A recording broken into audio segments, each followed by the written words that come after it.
Merci de votre fidélité à Congo 26 Télévision. Voici le grand titre de ce 19h30. À Mwenga, dans le sud Kivu, un incendie d'une rare violence a réduit en cendres des centaines d'habitations, plongeant ainsi des familles entières dans le désarroi, alors que cette province fait déjà face à la guerre d'agression. À Kinshasa, le président Félix-Antoine Tshisekedi Tshilombo a lancé officiellement lundi la semaine du climat, un signal fort en faveur de la transition écologique en République démocratique du Congo. Et puis, focus sur l'état inquiétant de la route nationale numéro 4.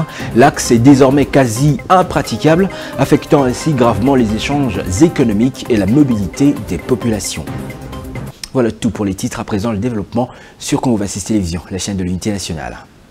Une fois de plus, un incendie d'une rare intensité a ravagé dans la nuit du dimanche 27 octobre, lundi 28 octobre 2025, plusieurs dizaines d'habitations, des maisons de commerce, de marché central de Mapela et le bâtiment abritant le centre de santé de Loup-Gouchois dans le territoire de Mwenga. Nous sommes dans la province du Sud Kivu. Plus de 500 maisons et de nombreux biens motos, marchandises, fonds de boutiques et intrants médicaux ont été réduits en cendres. L'origine sinistre demeure inconnue, tandis que la population déjà fragilisée par la fermeture de la route Mwenga-Bukavu fait face à une urgence humanitaire. Merdi Mirindi Moulangala pour le commentaire.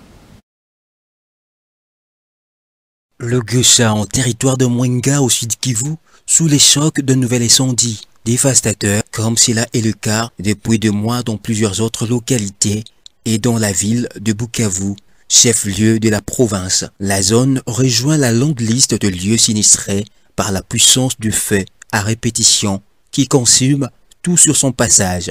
S'agirait-il d'un signe indien? La réponse affirmative n'est pas à écarter. Désormais, en l'intervalle d'1 mois, le sud Kivu connaît un record imbattable des cas d'incendie violents. Décidément, la désolation l'emporte sur les quotidiens de la population du sud Kivu, en proie déjà à la guerre. Quelle serait l'origine réelle de cette série d'incendies meurtriers? S'agirait-il d'une conséquence des constructions anarchiques, d'installations électriques, d'un manque criant de prévention ou d'une autre cause encore inconnue? Autant de questions jusque-là sans réponse, pendant que les Sud-Kivusiens continuent de compter leurs morts. La République démocratique du Congo a franchi un pas décisif dans la lutte contre le changement climatique en lançant la première semaine nationale du climat. Le président de la République, Félix-Antoine Tshisekedi Tshilombo, inscrit le pays au cœur du débat mondial sur la préservation de l'environnement. À travers cette initiative, la République démocratique du Congo ambitionne de conjuguer développement durable et valorisation de son patrimoine naturel en prélude de la COP30 prévue à Belém au Brésil. Merdi Mirindi pour le commentaire. Loin d'être un rendez-vous ordinaire, la première semaine nationale du climat est un point de rencontre institutionnel qui symbolise un éveil national. La République démocratique du Congo, longtemps perçue comme un géant endormi de l'écologie mondiale, affirme désormais sa volonté de devenir une puissance verte, consciente de la valeur inestimable de ses forêts, tourbières et ressources hydriques. Cependant, au-delà des discours et des symboles, le véritable défi réside dans l'action concrète. Comment transformer ses ambitions en politique tangible? Comment faire de la protection de l'environnement une réalité vécue par des populations locales, premières gardiennes de l'écosystème? Ce moment devrait être celui d'un engagement collectif, État, citoyens et partenaires, pour que la République démocratique du Congo ne soit pas seulement le cœur vert de l'Afrique, mais aussi un modèle d'équilibre entre développement et durabilité. La Banque centrale du Congo a accueilli ce mardi à Kinshasa une mission du Fonds monétaire international FMI. C'est par une séance de travail présidée par le gouverneur André Ouamesso que les travaux de la 2e revue du programme économique du gouvernement sont lancés avec l'appui de la facilité élargie de crédit FEC et de la facilité pour la résilience et la durabilité FRD. Objectif, évaluer la mise en œuvre de réformes économiques engagées par la République démocratique du Congo et maintenir la stabilité macroéconomique. Cette séance de travail, avec la mission du Fonds monétaire international FMI et plusieurs entités organisationnelles de la Banque centrale du Congo, est consacrée aux travaux relatifs à la 2e revue du programme économique du gouvernement, appuyée par la facilité élargie de crédit FEC et la facilité pour la résilience et la durabilité FRD.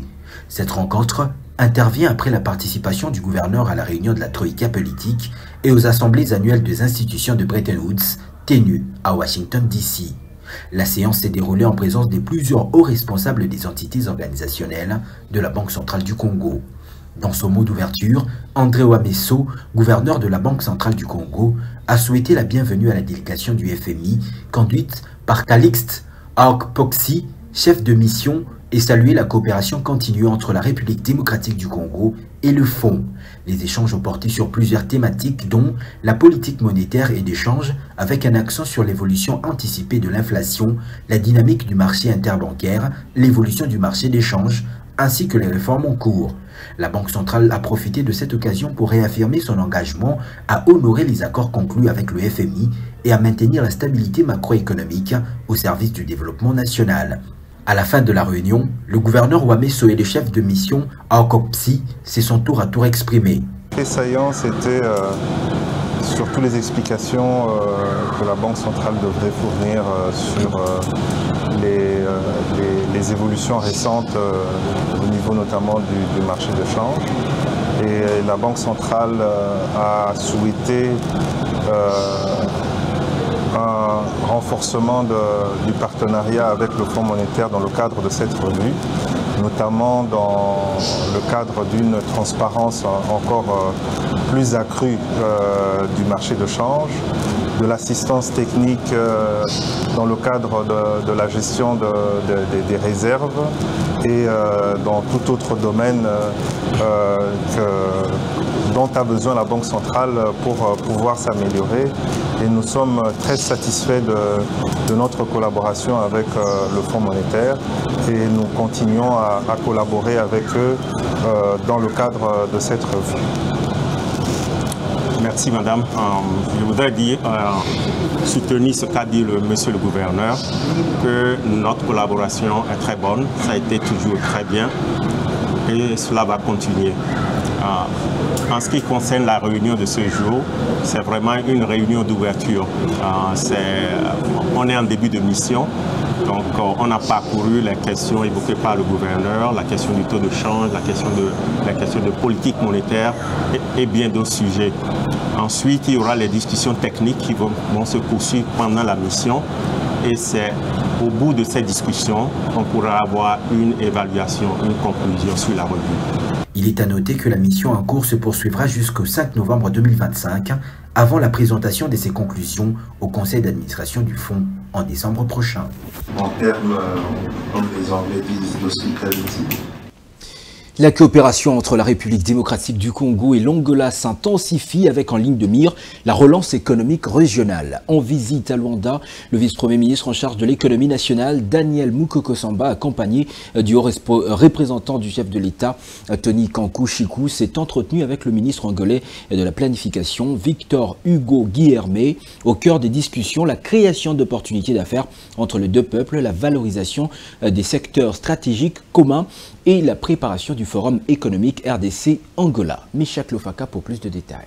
C'est une visite qui s'inscrit dans la dynamique d'un partenariat renouvelé entre Kinshasa et Luanda. À l'aéroport international du 4 février, le vice-premier ministre, ministre de l'économie nationale, Daniel Mukoko Samba, accompagné du haut représentant du chef de l'État, Tony Kankou Chikou, ont été accueillis par les autorités angolaises. Au programme, une série d'échanges avec son homologue de la planification, Victor Hugo Guilherme. 3 grandes priorités ont rythmé les discussions. L'organisation des prochains forums économiques RDC-Angola, la coopération dans les secteurs stratégiques et le renforcement des échanges entre opérateurs économiques. Une démarche diplomatique et économique qui traduit la volonté de 2 pays voisins de bâtir ensemble un espace économique solide au service du développement et de la stabilité régionale. RDC et Angola, 2 nations liées par l'histoire, mais désormais unies par l'ambition, celle de transformer leur proximité géographique en moteur de prospérité partagée. La ville de Matadi, dans la province du Congo central, a accueilli ce lundi le ministre délégué à la Défense nationale en mission dans le cadre de l'opération Zongisanda Kuya, ancien combattant. Eliezer Tamboué poursuit son périple à travers le pays pour identifier, récupérer et valoriser le patrimoine des anciens combattants. Meshak Lofaka ici.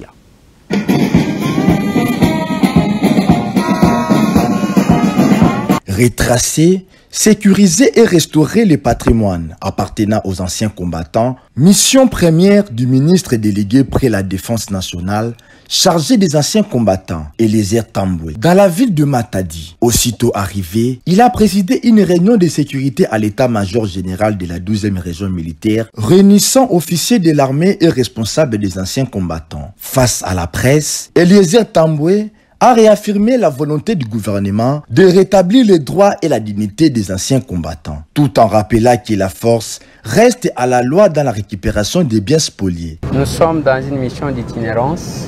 Nous avons commencé la mission au Kasaï. Là, nous sommes au Congo central. Et cette mission est accompagnée par ce que nous avons fait passer au Conseil des ministres, l'identification de biens des anciens combattants. Voilà pourquoi nous venons ici, mais également voir dans quel état les anciens combattants se trouvent, mais également les conditions de travail de ceux qui travaillent au sein du ministère des anciens combattants. La force reste à la loi.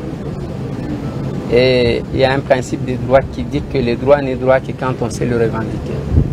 Ici, nous revendiquons les droits des anciens combattants qui ne doivent souffrir d'aucun sens. Voilà pourquoi nous sommes là et nous estimons que nous irons jusqu'au bout. Dans la foulée, il s'est rendu à la division urbaine des anciens combattants pour s'accueillir des conditions de travail du personnel administratif. Moment d'émotion lorsqu'il a rencontré deux vétérans âgés de 91 ans, anciens compagnons d'armée ayant combattu dans les années 60. Le ministre a également échangé avec une veuve d'anciens combattants. Au terme de cette visite riche en symboles, le ministre délégué a été reçu par le gouverneur Grace Bilolo pour une séance de travail. La délégation a ensuite pris la direction de Boma, prochaine étape de cette tournée d'itinérance à travers la République démocratique du Congo. Ça fait plus de 3 ans depuis leur nomination en tant que magistrats et plus d'1 année depuis qu'ils ont quitté leurs villes respectives pour l'Académie militaire de Kananga. Les magistrats des différents auditorat militaires de la République démocratique du Congo ne sont toujours pas retournés dans leur lieu de travail alors que leurs services sont attendus au sein de la justice congolaise. Infrastructure routière, la route nationale 700 km qui relie Bunia à Kisangani sur la route nationale numéro 4 sont aujourd'hui devenus un véritable parcours de combattants. Cette route, pourtant vitale pour le transport des personnes et des marchandises dans le nord-est de la République démocratique du Congo, est dans un état de dégradation très avancé. L'absence d'entretien rend la circulation presque impossible, isolant des villages entiers et ralentissant ainsi l'économie locale. Eunice Kimpembe nous en donne plus de détails. C'est un cri d'alarme lancé face à une urgence longtemps ignorée. La route nationale numéro 4, autrefois artère commerciale vitale entre Bunia et Kisangani, se meurt dans l'indifférence. Les autorités ayant en charge les infrastructures sont appelées à assumer leurs responsabilités afin de remédier à ces drames dans la province de l'Ituri. Du côté de la Chopo, ici où nous sommes, nous avons trouvé un grand bourbier qui bloque plus d'1 centaine de véhicules. Plus d'1 centaine de véhicules bloqués ici, des passagers qui souffrent sur la route, des femmes et des gens qui dorment à même le sol ici. Et ça, c'est pénible pour les passagers. Il faut confier la réhabilitation de cette route à une société capable. Du côté Ituri, ça a été fait. Il va falloir que du côté de la Chopo aussi, ça soit fait. Parce que tant que du côté Ituri, c'est bien fait. Mais à la Chopo, c'est des bourbiers. On n'aura pas atteint l'objectif d'ouvrir cette route. Au-delà des enjeux logistiques, la réhabilitation de la RN4 s'inscrit également dans une perspective sécuritaire. En effet, cet axe routier joue un rôle majeur dans le déploiement des forces et l'approvisionnement des zones affectées par les conflits à l'Est. Sa remise en état pourrait contribuer significativement à renforcer la position de la RDC face aux agressions récurrentes. Je voudrais également m'adresser au président de la République que cette route que vous voyez ici, la RN4, même la guerre que le Rwanda et l'Ouganda nous mènent, c'est parce que c'est une guerre économique. Si nous arrivons à asphalter cette route, la guerre que l'Ouganda nous mène n'aura plus de sens. Parce que tous les produits que nous consommons au Nord Kivu, à Ituri, ça vient de l'Ouganda. Donc l'Ouganda a besoin que nous, on reste son marché à lui, qu'on ne se développe jamais et que Kinshasa reste éloigné de l'Est. Donc si nous asphaltons cette route, on aura rapproché Kinshasa de l'Est du pays. Les produits viennent via le fleuve jusqu'à Kisangani et ils peuvent atteindre Bunia, Beni, Butembo, Goma à travers cette route. Un appel à l'action urgente est donc lancé, tant aux gouverneurs provinciaux qu'aux autorités nationales, afin que cette route cesse d'être un frein au progrès et devienne un véritable moteur d'intégration et de stabilité.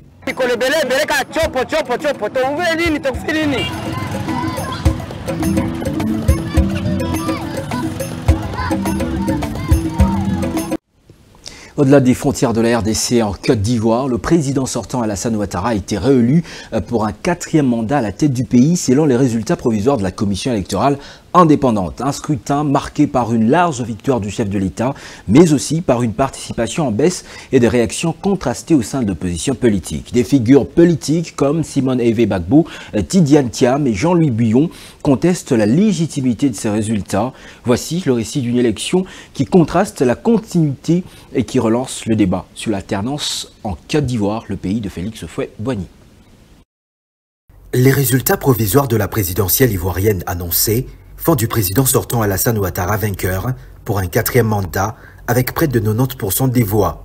Un score sans appel, source de tensions politiques. Si le camp Ouattara parle de la victoire de la stabilité, l'opposition politique, elle, dénonce un scrutin verrouillé. Ce qui vient de se passer n'est pas une véritable élection. Et ce à quoi nous avons assisté ne fait pas honneur à notre pays. Avec le PPACI et le président Gbagbo, le PDCI-RDA dans le Front commun n'a cessé d'œuvrer pour éviter la situation où nous nous trouvons aujourd'hui. Les faits sont clairs. Le président Alassane Ouattara a brigué un 4e mandat, controversé. J'ai moi-même été rayé des listes électorales par un tribunal. D'autres figures de proue de l'opposition, au premier rang desquelles Laurent Gbagbo, Afine Guessan, Vincent Tobi Irié, Assadé Tiemoko et beaucoup d'autres ont également été empêchés de se présenter. Pour Simone Eve Gbagbo, ancienne première dame et candidate, les résultats reflètent plus la force du système que la voix des urnes. Les résultats proclamés aujourd'hui ne reflètent pas fidèlement la volonté populaire. 2 grandes causes expliquent la situation que nous observons. Premièrement, nous avons un système électoral inéquitable et verrouillé. Une commission électorale déséquilibrée, où le pouvoir a conservé une influence écrasante. Même son de cloche du côté de Jean-Louis Buyon, qui reconnaît la victoire d'Alassane Ouattara certes, mais dénonce une faible participation populaire, reflet d'un manque de confiance du peuple aux acteurs politiques. Nous avons notamment constaté un très faible taux de participation, particulièrement dans certaines régions, ce qui traduit le sentiment d'une partie de nos concitoyens qui ne s'est pas senti représenté dans ce scrutin. Ces signaux doivent nous interpeller collectivement pour l'avenir de notre démocratie. Sur le terrain, la population oscille entre résignation et espoir. Peu de tensions cette fois-ci, mais beaucoup de questions sur l'avenir démocratique du pays. Alassane Ouattara, lui, s'impose à nouveau, mais la Côte d'Ivoire, elle, semble attendre encore son vrai débat politique. C'est terminé pour cette grande édition du journal. Je vous rappelle ces grandes lignes. À Mwenga, dans la province du Sud Kivu, un incendie d'une rare violence a réduit en cendres des centaines d'habitations, plongeant ainsi des familles entières dans le désarroi, alors que cette province fait déjà face à la guerre d'agression. À Kinshasa, le président de la République, Félix-Antoine Tshisekedi Tshilombo, a lancé officiellement lundi la semaine du climat, un signal fort en faveur de la transition écologique en République démocratique du Congo. Et puis, focus sur l'état inquiétant de la route nationale numéro 4, l'axe est désormais quasi impraticable et affectant ainsi gravement des échanges économiques et la mobilité des populations. Restez en compagnie des programmes de Congo 26 Télévision, la chaîne de l'unité nationale.